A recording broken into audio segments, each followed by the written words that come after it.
প্ৰথম প্ৰশ্ন প্ৰথম অসম সাহিত্য সভা কেতিয়া গঠন কৰা হৈছিল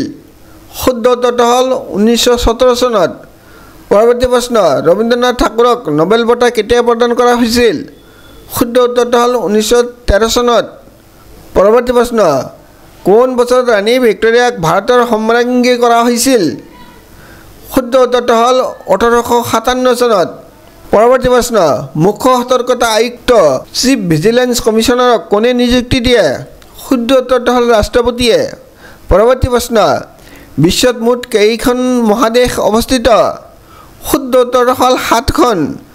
পৰৱৰ্তী প্ৰশ্ন হাজাৰ হ্ৰদৰ দেশ বুলি কোনখন দেশক জনা যায়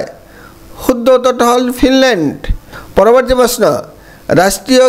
ক্ষুদ্ৰ উদ্যোগ বঁটা লাভ কৰা প্ৰথম অসমীয়া মহিলা কোন আছিল শুদ্ধ উত্তৰটো হ'ল নিৰুপমা বৰুৱা 1939 চনত তেখেতে এই বঁটা লাভ কৰে পৰৱৰ্তী প্ৰশ্ন অসম সাহিত্য সভাৰ প্ৰথম অসমীয়া মহিলা সভাপতি কোন আছিল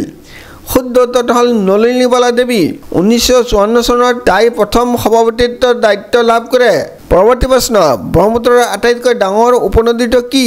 শুদ্ধ উত্তৰটো হ'ল সোৱণশিৰি পৰৱৰ্তী প্ৰশ্ন শৰাইঘাটৰ যুদ্ধ কেতিয়া হৈছিল শুদ্ধ উত্তৰটো হ'ল 1671 চনত পৰৱৰ্তী প্ৰশ্ন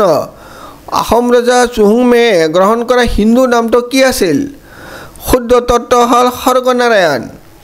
পৰৱৰ্তী প্ৰশ্ন বীৰ গাভৰু মূলা গাভৰুৱে কাৰ সৈতে যুদ্ধত অৱতীৰ্ণ হৈ মৃত্যুবৰণ কৰিছিল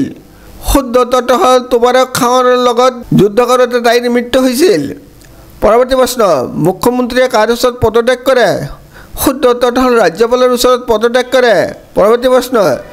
যদি ৰাষ্ট্ৰপতিয়ে মন্ত্ৰী পৰিষদৰ দ্বাৰা কিবা বিবেচনা কৰাটো বিচাৰে তেন্তে তেওঁ কাক প্ৰতিবেদন দিয়ে শুদ্ধ উত্তৰটো হ'ল প্ৰধানমন্ত্ৰীলৈ ভিডিঅ'টো চোৱাৰ বাবে অশেষ ধন্যবাদ।